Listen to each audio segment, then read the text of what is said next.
아버지 내 영혼을 아버지 손에 부탁하나이다 라는 제목으로 말씀의 은혜를 나누기를 원합니다. 지난주에 나눠드린 본문은 예수님께서 십자가에서 고통을 받으신 그 장면이 담겨있는 본문입니다. 골고다에 끌려가 다른 두 명의 죄수와 함께 십자가에 못 박히시고 보혈을 흘려주셨던 말씀입니다. 아시겠지만 이 십자가형이라는 것은요, 정말 아주 흉측한 사형 틀입니다. 그래서 이 십자가형이 얼마나 고통스럽고 수치스러웠는지 그 당시에 행해졌던 로마 시대에 이 십자가형에 대한 어떤 원칙이 있었어요. 두 가지가 있는데, 첫 번째는 뭐냐면 이 형은 함부로 하지 않는 거예요. 특정한 벌을 정해놨습니다. 예를 들어서 내란이나 살인도 한 번이 아니에요. 연속살인이라든지 여러 가지 큰 중범죄에 대해서만, 특별한 죄에 대해서만 이 형을 처한다라는 것입니다. 두 번째는 뭐냐? 어떤 죄를 짓더라도 로마 시민은 이 십자가형을 처하지 않는다는 거예요. 로마법에도 이 십자가형이 얼마나 잔혹한지 아무나 내키는 대로 십자가형을 하지 않았다는 겁니다. 구체적으로 정말 적시된 정말 그 형벌에 대해서만, 정말 악독한 그런 죄에 대해서만 이 고통스러운 처형을 하고, 그 로마 사람들은 아무리 큰 죄를 짓더라도 이 형은 처하지 않는다는 거예요. 그만큼 이 십자가형은 끔찍한 형틀입니다. 그런데 그 십자가에 예수님께서 달려 돌아가셨습니다. 많은 분들이 생각할 때에 십자가에서 예수님이 어떻게 돌아가셨는가, 많은 피를 흘려서 돌아가신 것으로 생각하지만 실제는 그렇지 않습니다.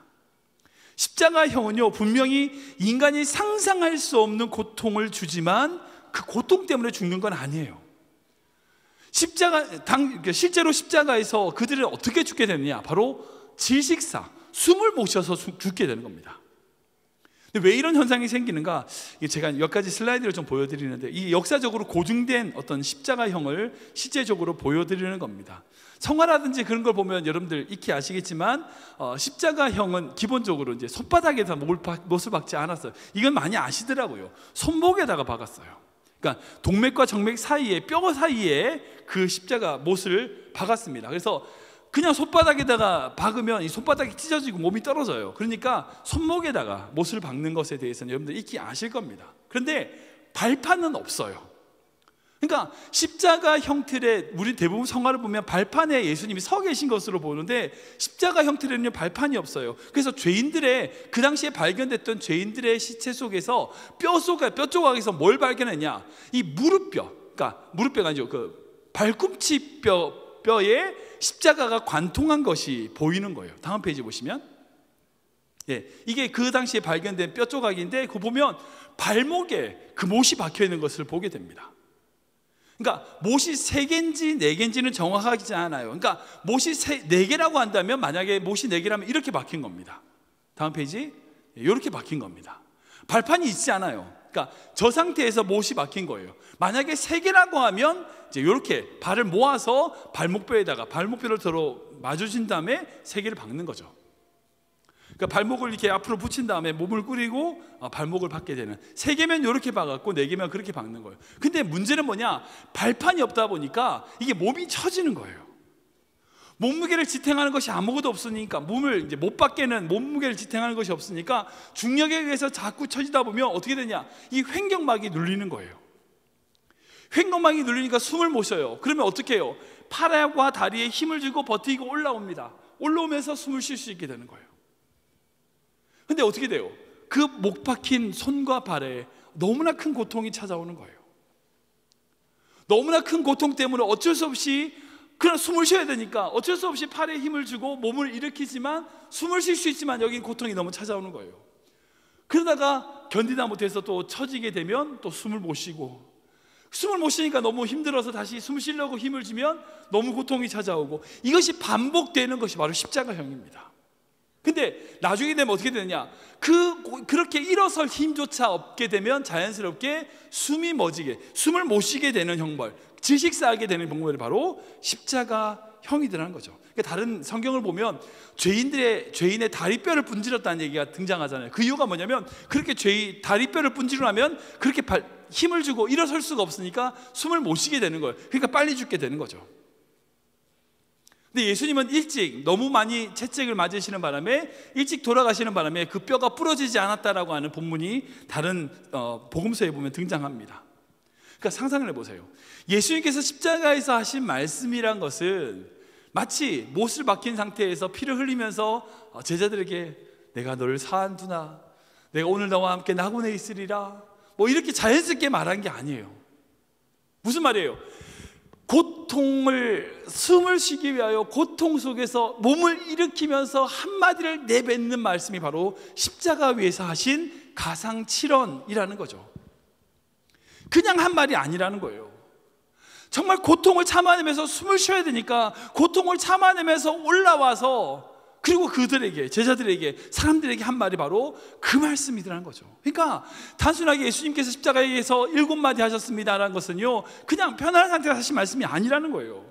자기의 고통과 바꾸어서 하신 말씀, 자기의 모든 진액을 짜서 마지막으로 하신 말씀이 바로 이 가상의 칠언의 말씀이더라는 거죠. 절규와 같은 말씀입니다. 다른 복음서에 4개가 등장하고 누가복음에는요 3가지 말씀이 기록되어 있습니다. 34절 말씀 보면 아버지 저들을 사하여 주옵소서, 자기들이 하는 것을 알지 못함이니이다. 43절에 내가 진실로 내게 이르노니 오늘 내가 나와 함께 낙원에 있으리라. 그리고 마지막으로 46절에 아버지 내 영혼을 아버지 손에 부탁하나이다. 요 3가지 말씀을 하신 것으로 누가복음은 기록되어 있습니다. 다른 복음서에 4개가 더 있지만 아무튼 그 한마디 한마디가 바로 예수님의 절규셨어요. 예수님의 처절한 고통 속에서 부르짖었던 말씀이셨다는 거예요. 여러분, 그래서 우리 이 말씀을 잘 기억해야 됩니다. 근데 특별히 그 중에서 누가복음에 하셨던 그 예수님의 3마디 말씀은요 바로 우리를 위한 말씀이셨어요. 우리를 용서하시고, 그리고 우리를 구원하시고, 또한 우리가 어떻게 살아가야 될지를 보여주기 위한 말씀이었다는 거죠. 누가복음에 처음 등장하는 예수님의 그 말씀은 바로 용서의 기도셨습니다. 우리 34절 말씀 다 같이 보겠습니다. 같이 읽겠습니다. 시작. 이에 예수께서 이르시되 아버지 저들을 사하여 주옵소서, 자기들이 하는 것을 알지 못함이니이다 하시더라. 그들이 그의 옷을 나눠 제비 뽑을세. 아멘. 예수님 그 십자가 앞에 많은 사람들이 모여 있습니다. 그 사람들을 보면요, 그 상황, 그 십자가 사형을 구경 나온 많은 백성들, 그 처형장이니만큼 그곳을 관리하는 관리인들, 그리고 그 사형을 집행했던 군인들, 그 모든 사람들이 예수님 앞에 모여 있습니다.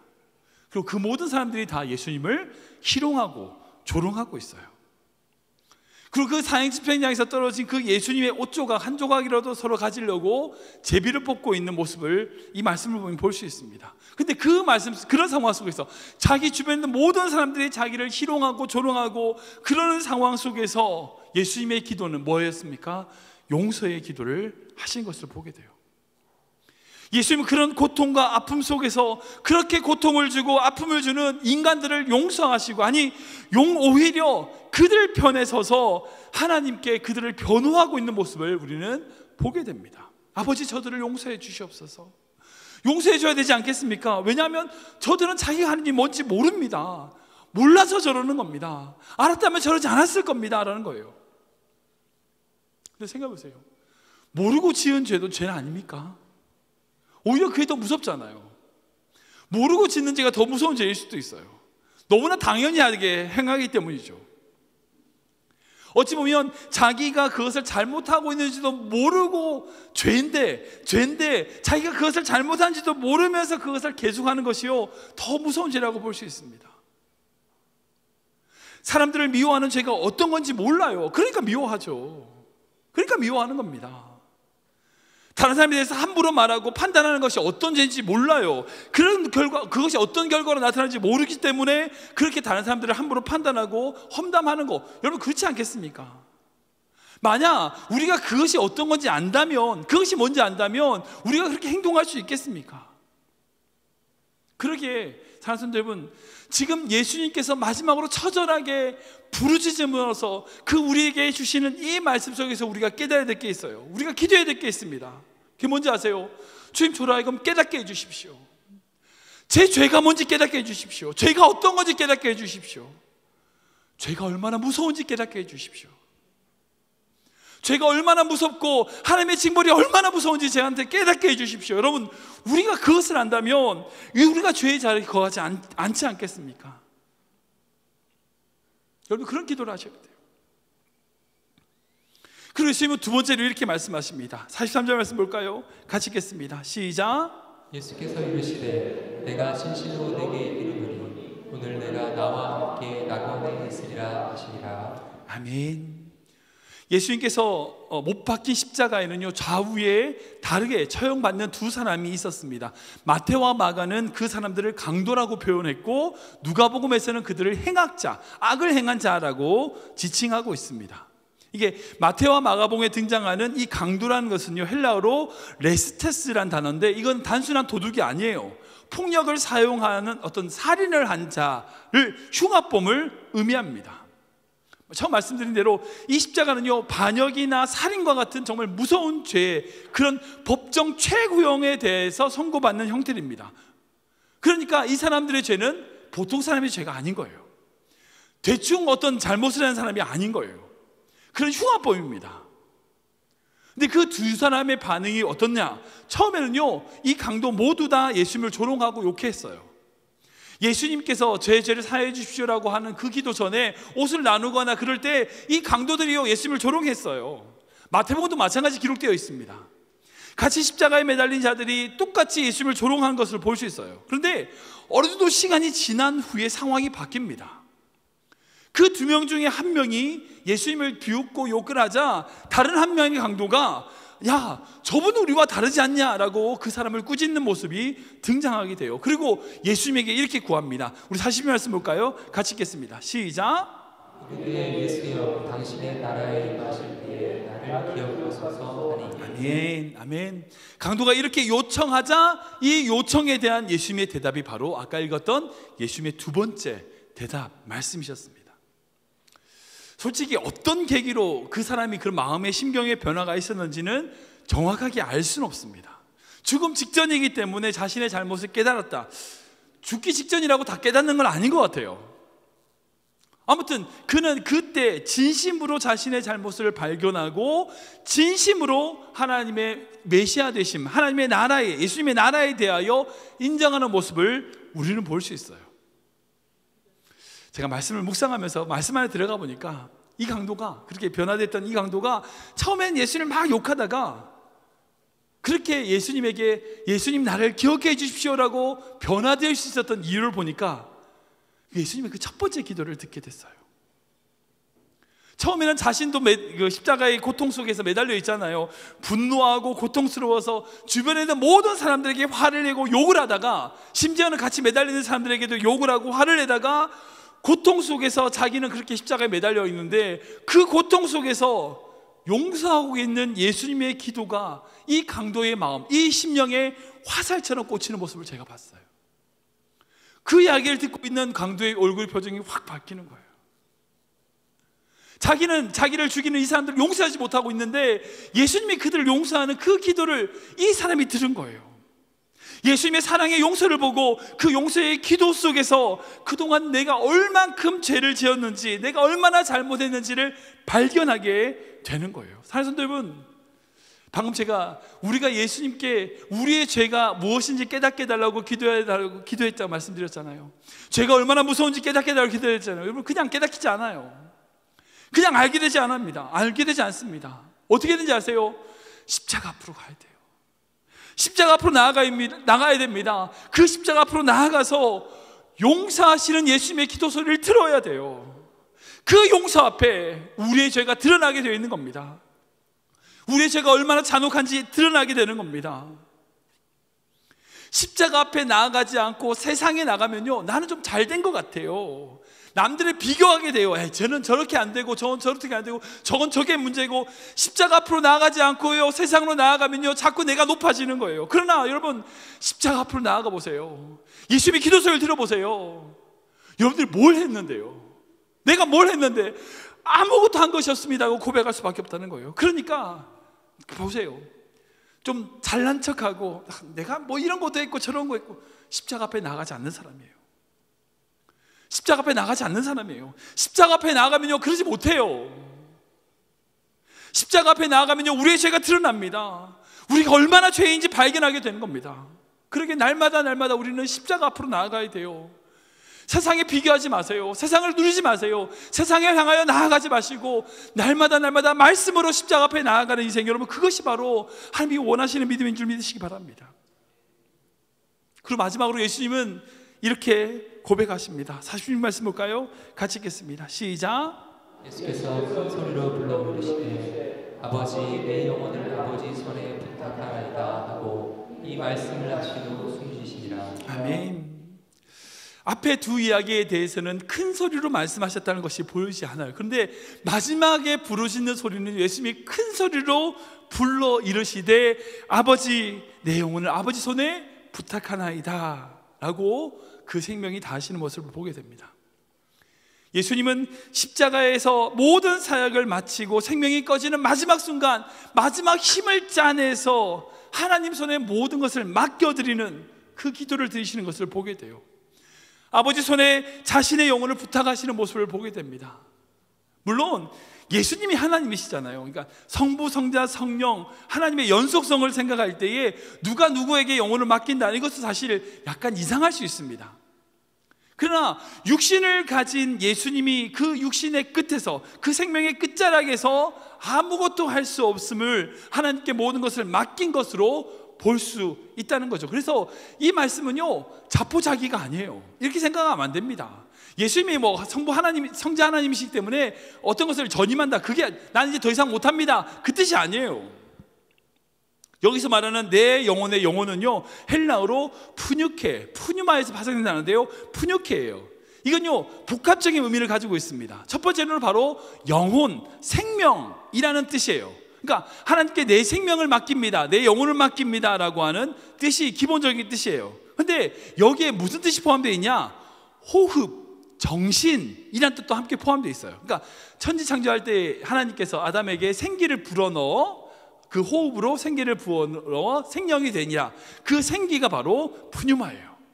70인명에는 푸뉴마로 되어 있습니다. 그러니까 숨, 호흡, 그리고 그 사람이 가지고 있는 열정, 정신, 마음, 이런 뜻이 포함되어 있는 거예요.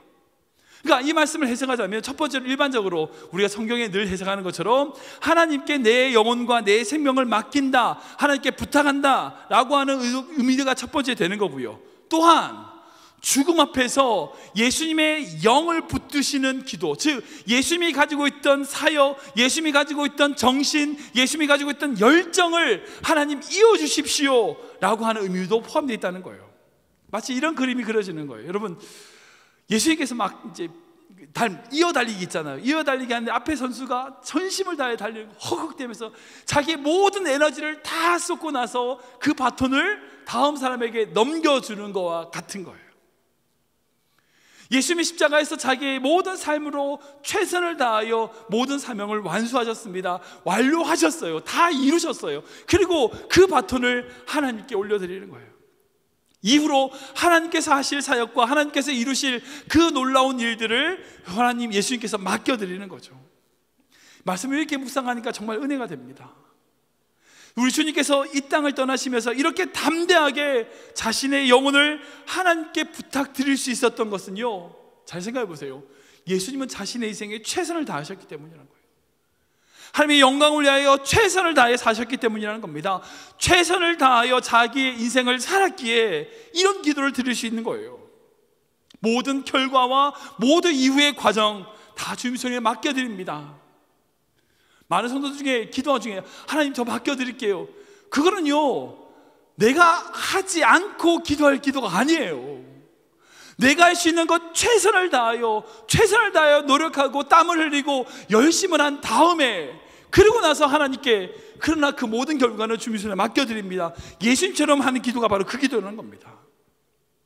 십자가에서 자신의 모든 것을 다하신 이후에 주님께 맡겨드렸듯이, 우리에게 주어진 사명과 우리에게 주신 생명을 최선을 다하여 달려나간 이후에, 주님, 이 모든 결과 주님 손에 맡겨드립니다. 주님 손에 부탁합니다. 여러분, 그게 멋진 인생이에요. 그게 멋진 인생이라고요. 주님이 원하시는 인생이라고요. 지금 이 세상을 보십시오. 맡길만한 데가 있습니까? 여러분들 인생을 맡길만한 곳이 있습니까? 요즘 뭐 그런 건 없겠지만, 얼마 전만 해도 은행 부실해가지고 2008년에 그 모기지 사태 때문에 미국의 은행에 돈을 넣어놨던 사람들이 얼마나 많이 후회를 했어요. 물질을 은행에 맡길 수도 없는 시대입니다. 학교에도 못 맡겨요. 지금 저 캘리포니아 그쪽이라든지 이런 동성애든지 그런 문제 때문에 학교에 보내는 게 너무 무서운 시대입니다. 학교에 맡길 수도 없어요. 아예 우리 자녀들을. 어떤 나라의 정책이라든지 어떤 그런 여러 가지 정치적인 것들 국회의원들이 맡기겠습니까? 못 맡기잖아요. 혼란스러운 시대입니다. 이런 현실 속에서 여러분, 아무도 맡길 수 없는, 아무도 믿을 수 없는 이 시대 속에서 우리의 영혼을 맡길 만한 곳을 찾으셔야 돼요. 바로 주님입니다. 주님께 우리의 모든 것을 맡겨드려야 됩니다. 우리의 영혼을 주님께 맡겨드릴 때에, 그렇게 맡김으로 말미암아 하나님의 인도하심과 하나님의 동행하심을 누리는 인생, 그게 복된 인생이라고요. 우리의 삶이 우리의 계획대로 아닌 하나님의 선하신 뜻대로 세워질 때에, 그것이 바로 하나님이 원하시는, 하나님이 기뻐하시는 인생이 될 수 있다는 겁니다. 그래서 베드로는 우리에게 이렇게 고백합니다. 이렇게 선언합니다. 같이 읽겠습니다. 시작. 그러므로 하나님의 능하신 손 아래에서 겸손하라. 때가 되면 너희를 높이시리라. 너희 염려를 다 주께 맡기라. 이는 그가 너희를 돌보시리라. 아멘. 전능하신 하나님의 손 아래 우리는 겸손하게 하나님의 때를 기다리면 되는 겁니다. 맡겨드리면 됩니다. 그러면 주님께서 돌봐 주시는 거예요. 여러분, 그게 믿음입니다. 그게 믿음입니다. 내가 할 수 있는다고 내가 말하는 것이 아니라 하나님께 맡겨드리는 것이 우리의 믿음이라는 거예요.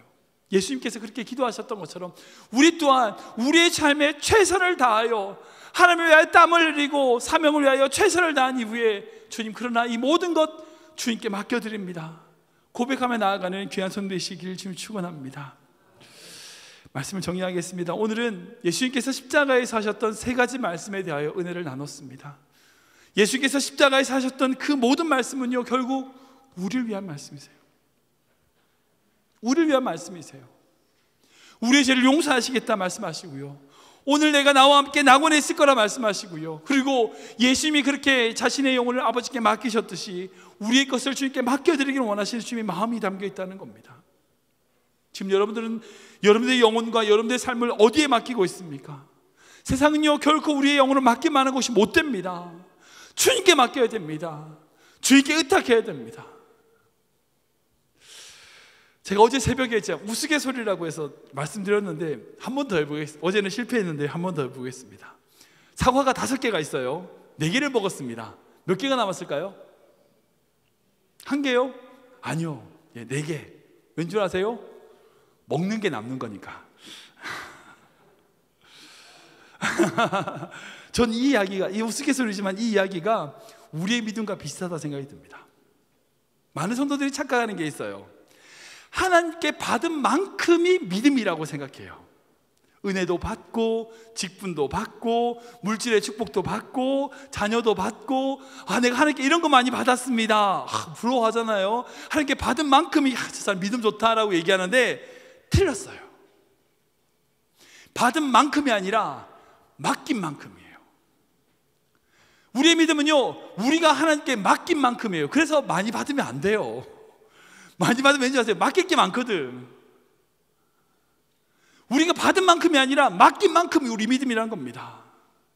맡긴 만큼이 우리의 믿음입니다. 그래서 하나님께 더욱더 맡겨야 돼요. 지금 여러분의 믿음이 얼마인지 측정해 보십시오. 뭔지 아세요? 지금 여러분 얼만큼 맡기셨어요? 여러분들 물질 맡기셨습니까? 내 거라고 해서 꼭 쥐고 있는 거 아니에요. 자녀 맡기셨습니까? 내 자녀, 내 문제 여러분 맡기셨습니까? 못 맡겼으면 믿음이 없는 거예요. 맡길수록 더 의지하게 됩니다.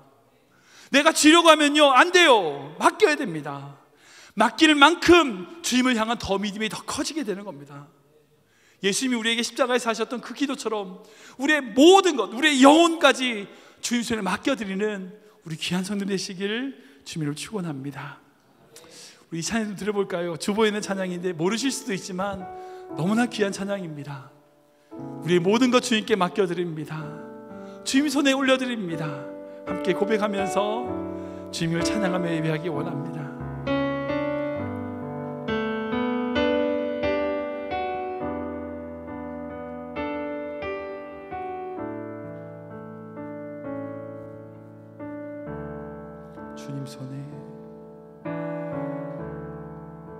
주님 손에 맡겨드리리 나의 삶 주님께 주님 손이 나의 삶 붙드네 나 주의 것 영원해 내가 믿는 분 내가 믿는 분 예수 내가 속한 분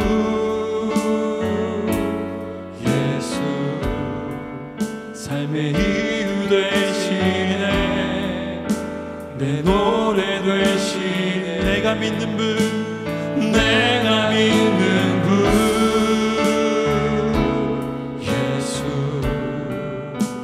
내가 속한 분 예수 삶의 이유 되시네 내 노래 되시네 전심으로 우리 처음부터 고백하겠습니다. 주님 손에 주님 손에 맡겨드리니 나의 삶 주님께 주님 손이 나의 삶 드리네 나 주의 것 영원히 아멘.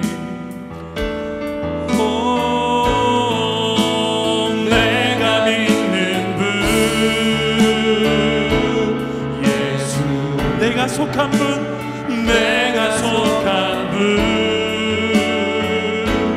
예수 삶의 이유 되시네 내 노래 되시네 내가 믿는 분 예수 내가 속한 분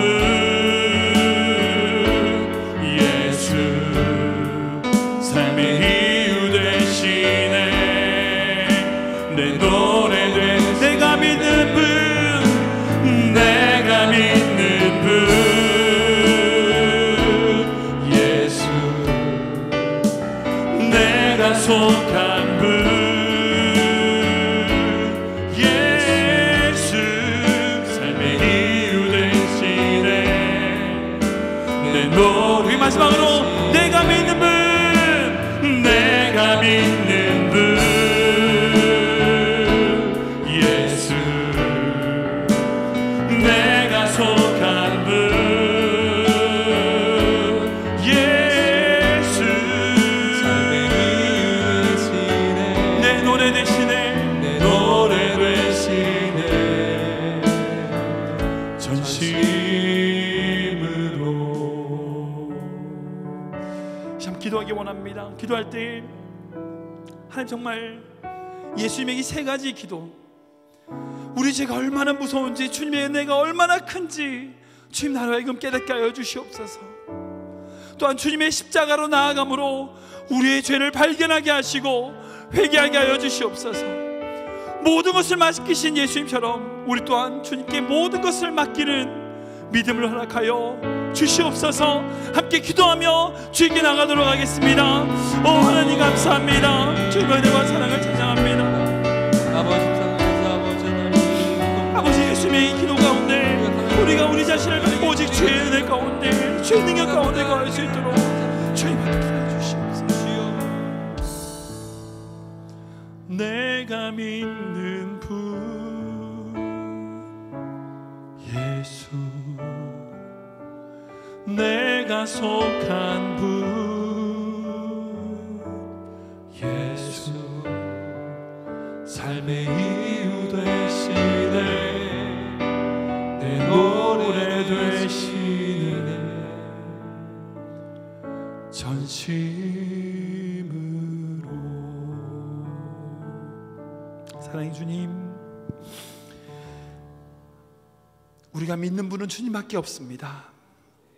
우리가 의지할 분은 주님밖에 없습니다. 내 삶의 노래 되시고 내 삶의 모든 것 되시며 내 삶의 이유 되신 주님만을 노래하고 예배하며 찬양하는 저희들 되게 하여 주시옵소서. 오늘 말씀을 통하여 십자가에서 모진 고통을 당하시면서도 우리를 위하여 말씀해 주신 주님의 사랑을 깨닫게 하시니 감사합니다. 그 말씀 속에 우리를 향한 놀라운 사랑이 있음, 놀라운 은혜가 있음을 깨닫게 됩니다. 지금 이 시간 우리가 얼마나 죄인인지 발견케 하여 주시고 깨닫게 하여 주시옵소서. 또한 우리의 죄가 얼마나 무서운지 깨닫는 은혜를 허락하여 주시옵소서. 나아가 주님께 모든 것을 맡겨드림으로 주님이 원하시는, 주님이 기뻐하시는 믿음 되게 하여 주시옵소서. 이 세상에 다른 것을 의지하는 인생이 아니라 오직 예수님께 속한 자임을 깨달아 주님께 감사하며 예배함으로 2021년 이 한 해를 마무리하는 저희들 되게 하여 주시옵소서. 특별히 우리 귀한 자녀들 있습니다. 우리 귀한 자녀들 이 악한 세상에서 세상을 의지하지 않게 하시고 세상에 맡기지 않게 하시고 주님께 맡겨드리는 우리 자녀들 되게 하여 주시옵소서. 세상을 의지하지 않고 세상을 붙들지 않고 오직 주님만 붙드는 우리 자녀들 되게 하여 주시옵소서. 또한 우리 교회 또한 그런 교회 되게 하여 주시옵소서. 감사하며 예수님의 이름으로 기도하옵나이다.